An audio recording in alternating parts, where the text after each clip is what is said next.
On the 15th of July, 2009, a 30-year-old man named Teoh Beng Hock walked into the Malaysian Anti-Corruption Commission's Selangor headquarters in Shah Alam, Malaysia. Teoh was a former journalist, but now he was serving as a political aide to a rising state assemblyman in Selangor's newly elected government. Under that new administration was a man named Ian Yong Han Wah, a fresh face in the opposition coalition, someone who was rather vocal about transparency and reform. However, just a day earlier, officers from the Malaysian Anti-Corruption Commission, or MACC, had raided Ian Yong's office. They were investigating the alleged misuse of public funds, and now they wanted to speak with Teoh, which is why he was here today.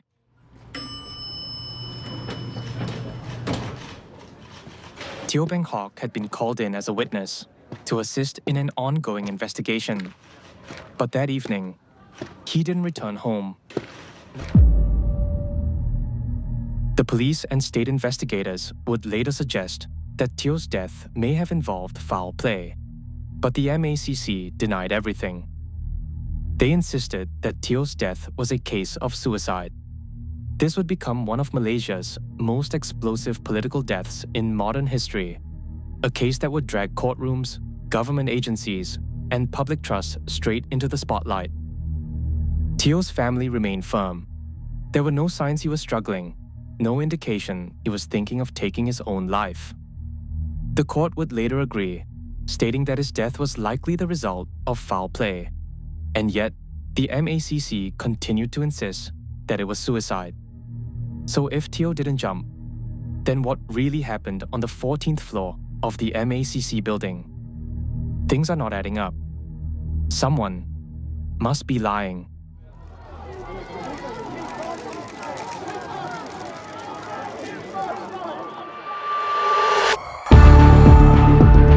You're listening to Heinous, an Asian true crime podcast produced by One Up Media. This episode may contain sensitive details and graphic imagery. Listener discretion is advised.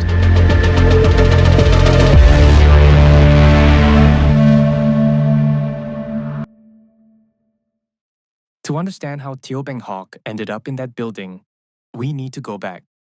Long before the courtrooms, raids, or press conferences,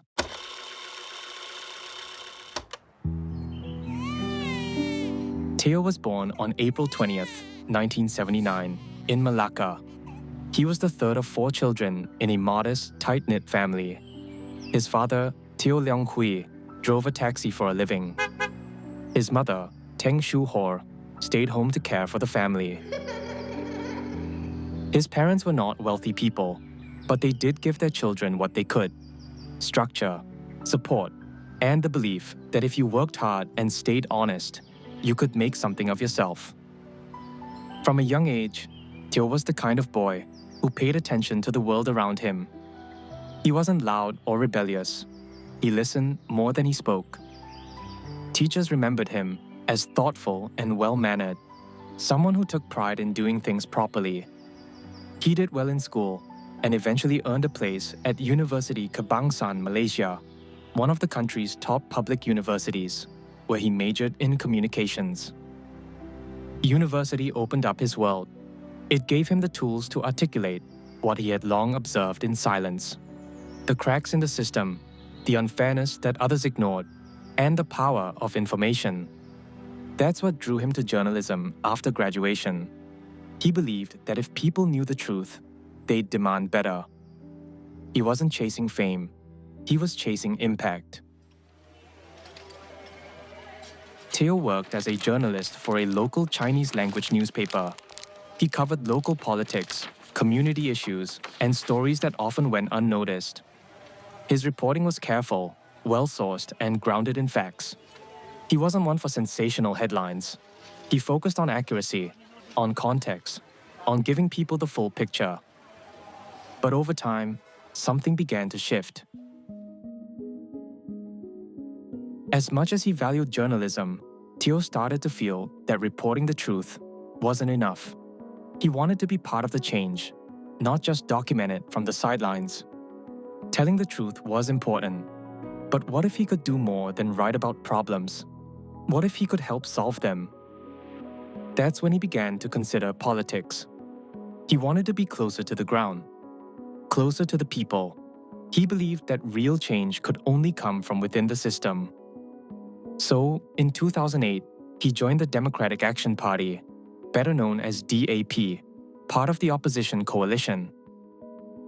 It was during this time that he met Ian Yong Hien Wah, a young, first-time candidate with a reputation for integrity and a clear stance on accountability and reform.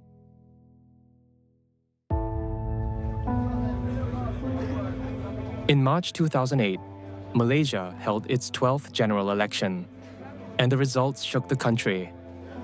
For more than 5 decades, the ruling coalition, Barisan Nasional, had held power. It was the only government many Malaysians had ever known. It dominated the political landscape with an overwhelming majority, election after election. But this time, the ground shifted. Fueled by growing public frustration over corruption, inequality, and a widening gap between government promises and people's realities, the opposition alliance, known as the Pakatan Rakyat, or People's Alliance, began gaining serious traction. And then the unthinkable happened. The opposition didn't just increase its numbers, they made history.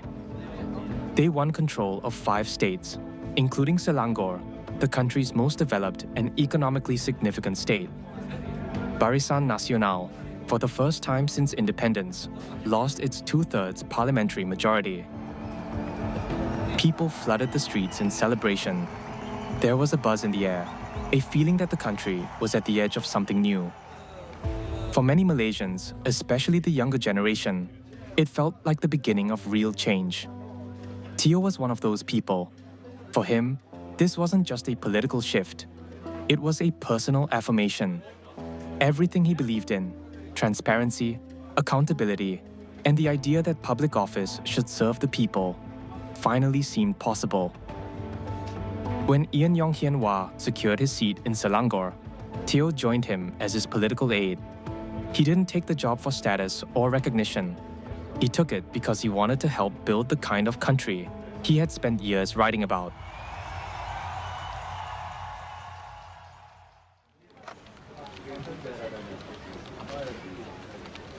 Teoh Beng Hock wasn't someone who sought attention. He wasn't on stage delivering speeches or making front-page news.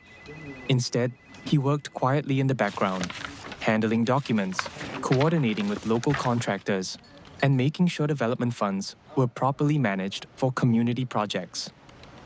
It was honest, meticulous work, and by all accounts, he took it very seriously. At the time, under the Selangor state government, each assemblyman was given a fixed yearly allocation of 500,000 ringgit. The purpose was to fund small-scale community initiatives, projects meant to directly benefit the people in their constituencies. That money could go toward resurfacing a village road, repairing a public hall, or sponsoring festive events. Sometimes, it was as simple as purchasing flags to decorate a neighborhood during National Day celebrations. It wasn't a massive budget, but it was significant. And because it involved public funds, every ringgit had to be accounted for. Receipts, invoices, photographs, everything had to be documented properly before a claim could be approved. That's where Teoh came in.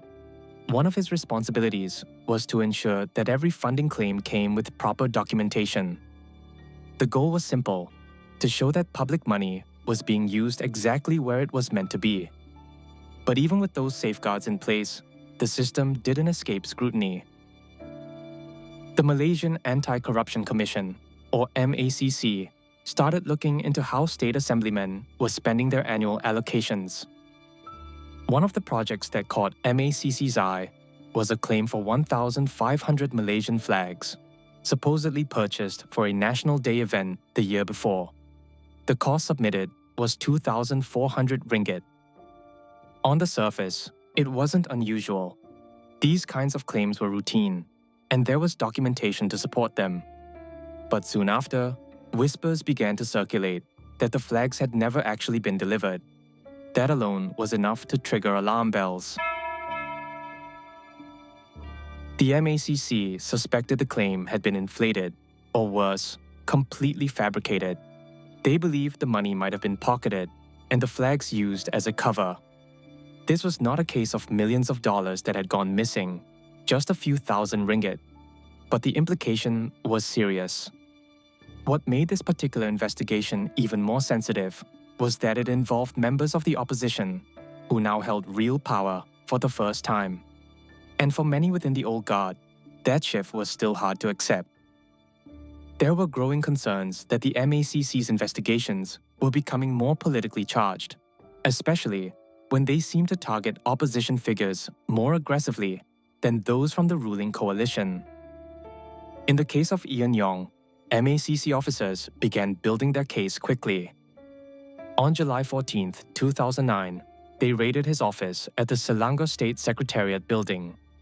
Officers seized documents, reviewed files, and questioned staff members, going over claims line by line. Teoh was among those they spoke to that day. He had handled the paperwork. His name was on the claim. And that was enough for them to summon him for questioning the very next day.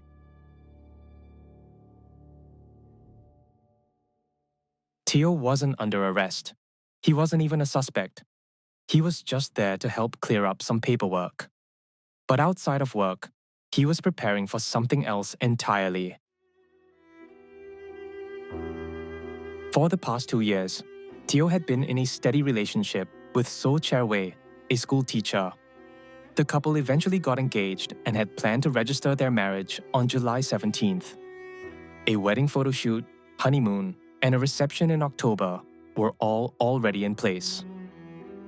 When Teoh walked into the MACC building on July 15th, his fiancée, So, was already 2 months pregnant. This was supposed to be his last day at work before taking some time off to get married. But Teoh Beng Hock never got that chance. And the next time So would see him would be in the mortuary.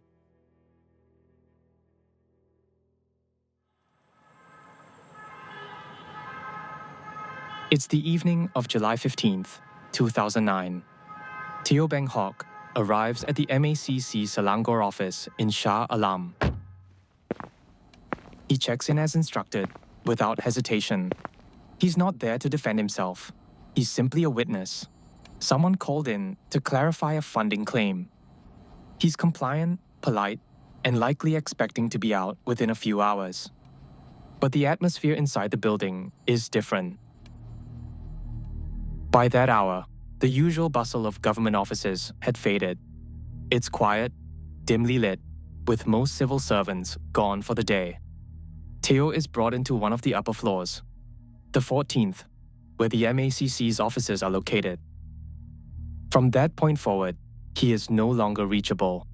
His phone and house keys are taken away at the start of the session, and for reasons never clearly explained, those items are never returned to him. There's no legal representation allowed, no lawyer beside him. He is in a government building, being questioned for hours, alone. The MACC would later claim that the interview lasted about 9 hours, ending sometime around 3:45 in the morning. That's already well outside standard procedure, especially for someone who isn't a suspect. They say Teoh was free to leave after that. But that's where the timeline starts to fall apart. There is no official record of his release, no form signed, no timestamp, no formal exit log. And although there is CCTV footage showing him entering the building earlier that evening, there is no footage of him ever leaving. His phone, which should have been returned to him if he had truly been released, is still with the MACC well into the next day. When asked why he didn't leave, officers later claimed that Teoh had voluntarily chosen to stay the night. They said he asked to rest on a sofa in one of their common areas. According to their version of events, he was last seen alive at around 6 a.m., lying down on a couch inside their office on the 14th floor. That is the final confirmed sighting of Teoh Beng Hock.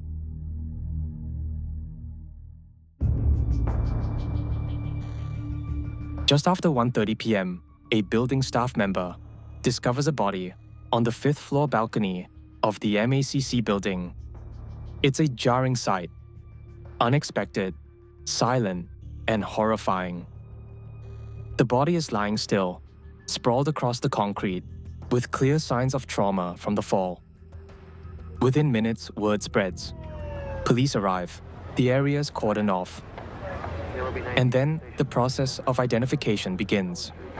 The body is confirmed to be Teoh Beng Hock.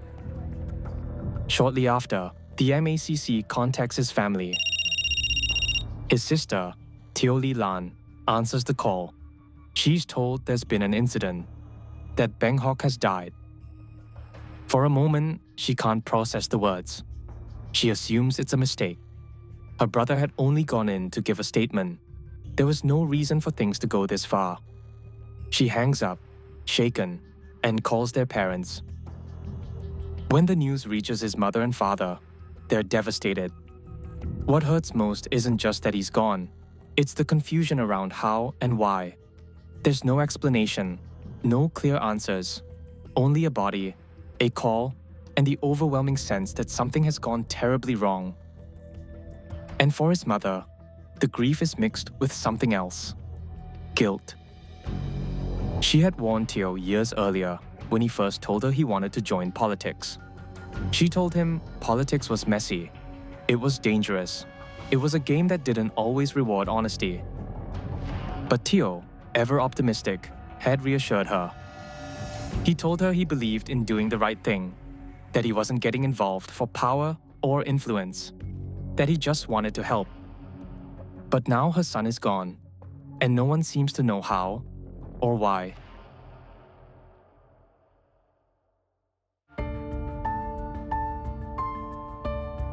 Teoh Beng Hock had walked into the MACC building as a witness. By the next day, he was dead, and the people responsible for his safety have more questions than answers. Was this just an unfortunate accident? Or did something happen inside that room? Something no one is willing to talk about.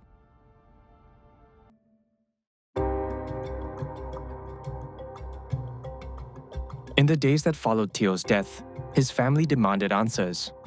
They wanted to know exactly what happened inside that building, who was with him, and how a man who walked in as a witness ended up dead 9 floors below. But from the very beginning, the response from the authorities was slow and vague.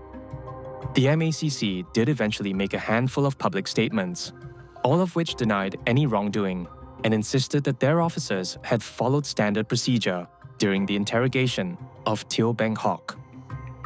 They stood by their version of events, saying nothing unlawful had taken place. But aside from that, they didn't offer much else. There were no clear explanations, no breakdown of what exactly happened during those hours. Government officials promised there would be a full investigation, but for the family, none of it felt urgent.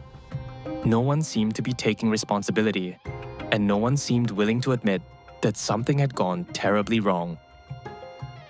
In response to the growing pressure for answers, officials doubled down on the claim that Teoh had taken his own life. But to his family, and to many others, that theory didn't make any sense. He had no history of mental health issues, no financial problems, no known conflicts at work. In fact, he was just days away from getting married. His fiancée was 2 months pregnant. He was excited, hopeful, planning a future. The idea that he would suddenly end his life inside a government office on the eve of his wedding just didn't add up. And the more people looked at the facts, the more it became clear this wasn't just a tragedy, it was a mystery. And someone wasn't telling the truth. Then there were the injuries. Forensic experts noted that Teoh had a distinct injury on his neck, one that didn't quite line up with the idea of a fall from height. According to Dr. Ponthip Rojanasunan, a renowned forensic pathologist from Thailand, who was brought in as an independent expert, the location of that injury was in a protected area, one that wouldn't typically be harmed in a fall from that height unless the body had landed in an extremely unusual position. In her view, this pointed to a pre-fall injury, possibly caused before Teoh had fallen out from the 14th floor window. There was also no suicide note, nothing written, typed, or left behind to suggest he had any intention of ending his life. These details began to shift the conversation from whether this was a tragedy to whether it was something else entirely. His fiancée, So Chair Wei, also brought up something that didn't sit right. During the early stages of the investigation, she mentioned a detail that seemed small, but unsettling. When Teoh's body was found, his shoes were reported to have been scuffed and worn out. But according to So, that didn't make sense. She told investigators that Teoh had put on a brand new pair that very day that he was summoned to the MACC. She said that he was never the type to rotate shoes for no reason. He would only switch to a new pair when the old ones were completely falling apart. So how did a fresh pair of shoes become so battered in just a matter of hours? To her, things were not adding up, and it was one more reason to believe that something was seriously wrong. These major inconsistencies were what led to the first real step forward: a coroner's inquest. This is a legal process used to determine the cause of an unexplained or sudden death. But the goal wasn't to find someone guilty. It was simply to figure out how Teoh died and whether there were signs of foul play. However, what was supposed to be a straightforward inquiry quickly turned into a drawn-out process. The inquest dragged on for more than a year, filled with delays, complications, and conflicting accounts. One by one, MACC officers were called to testify, but instead of providing clarity, their stories began to contradict each other. Some officers couldn't remember key details. Others gave different versions of the same events. In some cases, their timelines didn't line up at all. The inconsistencies were glaring, and as the hearings went on, it became harder and harder to tell what actually happened and what was being left out. Then came the forensic problems. As the inquest continued, more troubling details started to surface, especially around how the scene was handled. For one, Teoh's bag, which was found near his body, had been moved before any proper crime scene photos were taken. That was a severe breach of protocol.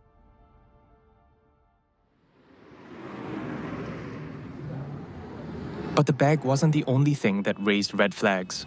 There was also the matter of the window. Investigators believed that Teoh had fallen from the 14th floor through a window in one of the MACC offices. That window was thought to be the point of exit, but during the inspection of the scene, they noticed something odd. The window handle had been broken, and the part that had snapped off was completely missing. No one could explain how or why it had come off. No one could say when it had gone missing. And perhaps most suspicious of all, it was never recovered. Not from the scene, not from evidence storage, not from any part of the building. It had simply disappeared.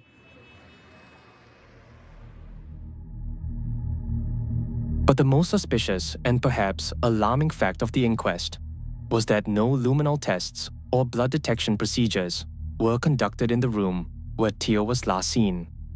Those tests could have revealed whether there had been a struggle, or if Teoh had sustained any injuries inside the building before the fall.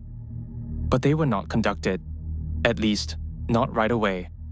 It was only after external pressure, particularly from independent forensic experts, that those tests were finally carried out. But by that point, it may have already been too late. Any crucial evidence could have been lost. The deeper the inquiry went, the more the investigation itself began to look rather compromised. What started out as a search for answers was slowly turning into a story about what had been overlooked or possibly ignored altogether. After more than a year of testimony, hearings, and conflicting accounts, the coroner delivered the final ruling on January 5, 2011. Teoh Beng Hock's death was recorded as an open verdict. That meant the court couldn't conclude whether his death was a suicide or homicide. In other words, they didn't know. Although the open verdict marked the official end of the inquest, Teoh's family, and much of the country still felt that the real fight for justice had only just begun. In response to growing public pressure and dissatisfaction with the open verdict, the government agreed to take the next step. They formed a Royal Commission of Inquiry, a special panel tasked with investigating not just how Teoh died, but how the MACC conducted itself throughout the interrogation process. The commission was made up of retired judges, legal experts, and senior government figures. Their job was to take a close look at how the MACC operated to determine whether Teoh was treated fairly and whether the agency had followed proper legal procedures. Over several months, the commission heard testimonies from witnesses, reviewed forensic reports, and revisited the events that took place inside that building on July 15th and 16th. Some of the findings were deeply troubling. The commission concluded that MACC officers had indeed used harsh and aggressive tactics during Teoh's interrogation. And while public records don't explicitly state what these tactics were, the commission described them as relentless, oppressive, and unscrupulous. The pressure placed on Teoh, they said, was intense, enough to mentally and emotionally break someone down. And based on this, the Royal Commission arrived at its final conclusion that Teoh Beng Hock had indeed taken his own life, but only as a direct result of the methods used against him by the MACC officers. To put it simply, they believed he was driven to suicide. Again, not everyone agreed with that conclusion. The people closest to him said the same thing, that Teoh was in a good place. He was steady, relaxed, and looking forward to starting the next chapter of his life. There was no reason for him to throw all of that away. No signs that he would ever take such a drastic step and leave everything he had worked so hard for behind. Just when people thought the case couldn't get any murkier, it did. More than a year after Teoh's death, authorities suddenly announced they had found a suicide note, supposedly written by Teoh himself. It was discovered tucked inside one of his notebooks, hidden between the pages. But here's what made people suspicious. This note wasn't found during the initial investigations, not by the MACC, not by the police, not even by the forensic team that first went through his belongings. The note only appeared much later, brought forward by the police in the middle of the ongoing inquest. Naturally, this raised alarm bells. How does something as important as a suicide note go unnoticed for an entire year? Why wasn't it logged or documented when his belongings were first taken in? And why did it suddenly appear right around the time forensic experts started casting doubt on the idea that this was even a suicide to begin with?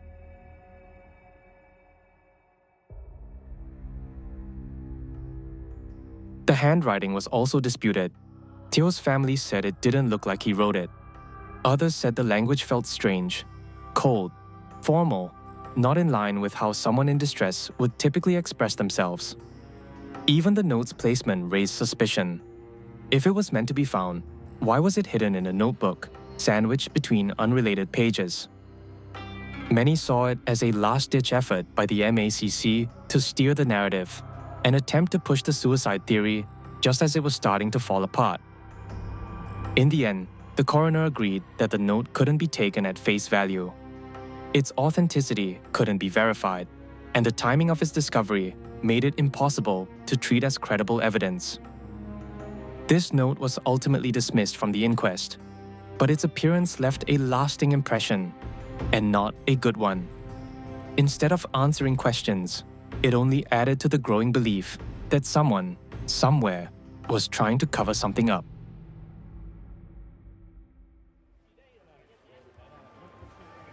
As the case dragged on, public trust in the MACC and the government itself began to unravel.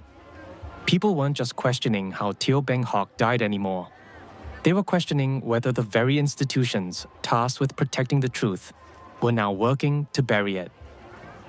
3 MACC officers had been identified as Teoh's key interrogators.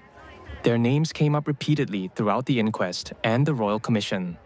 But despite everything, despite the inconsistencies, the conflicting testimonies, and the pressure that was reportedly placed on Teoh during the interrogation, not a single one of them was prosecuted.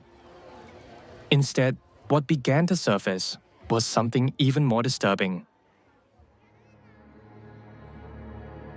Text messages between MACC officers showed one staff member warning another not to lie during their testimony. Several digital devices, including computers and mobile phones, had been wiped or cleared of data before they were handed over to police. But these were not isolated actions. They seemed like coordinated efforts to control the story before anyone else could get a hold of it. And then, in 2014, 5 years after Teoh's death, the Court of Appeal finally delivered a landmark ruling. They overturned the open verdict.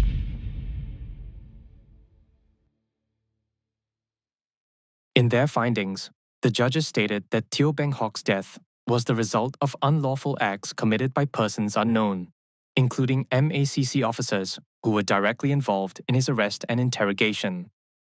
In plain terms, they concluded that Teoh didn't jump out of that window willingly. Something had been done to him, and the MACC had failed in its duty to keep him safe while he was in their custody.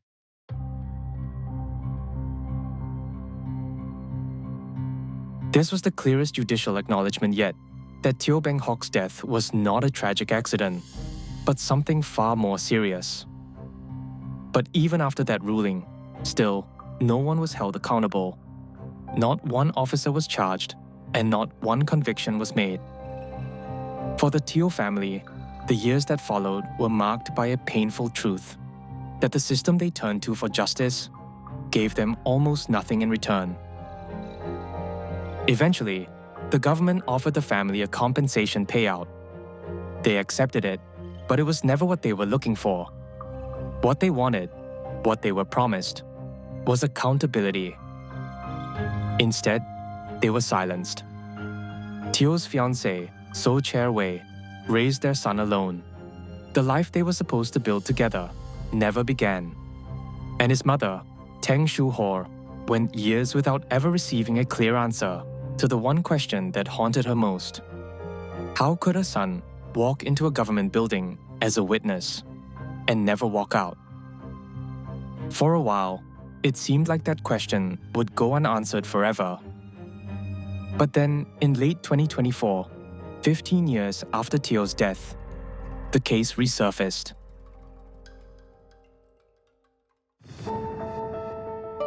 In a powerful move, the High Court ordered the police to finally complete their investigation, and the judge didn't mince his words. He gave the police 6 months to finish what had been delayed for over a decade. This came after Teoh's family filed a judicial review, arguing that the police had failed to carry out their responsibilities within a reasonable amount of time. And the court agreed.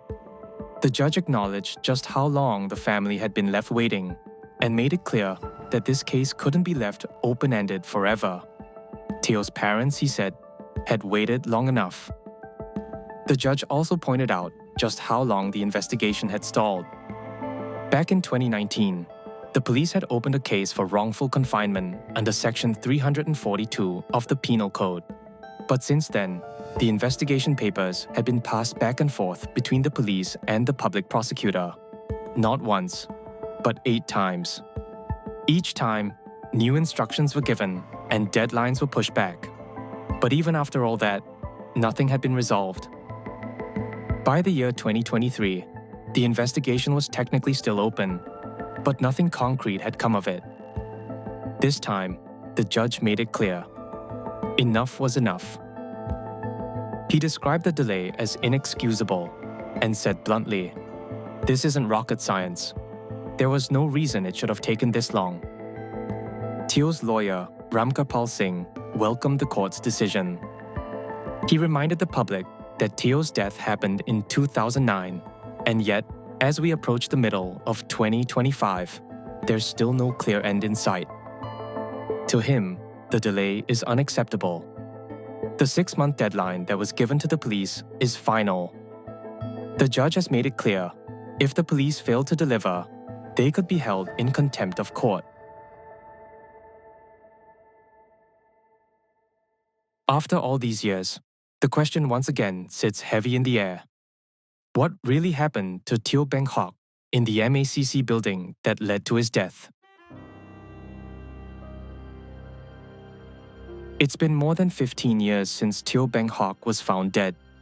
But for his family, time hasn't made it easier. It hasn't brought peace. His younger sister, Teoh Lan, continues to fight.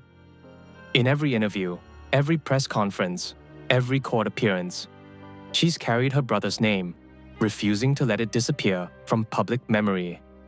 She once said that her fight is not just for Beng Hock, but for every ordinary Malaysian who deserves to be treated with dignity, no matter their political affiliation or job title. As for So Chair Wei, the wife of the late Teoh Beng Hock, she gave birth to their son not long after his death. Since then, she's raised him quietly, away from the spotlight, choosing to shield him from the noise of courtrooms and public debates. She hasn't spoken often, but when she does, her words are steady. All she wants is for her son to grow up knowing the truth, to live in a country where those in power are held accountable, and where justice isn't something you have to fight for alone. And while she carries on for the sake of their child, Teoh's mother continues to wait. She's never asked for a spotlight. She's never wanted to be the face of any movement. All she's ever wanted was for her son to live a good, honest life, to get married, to have a family, to be happy.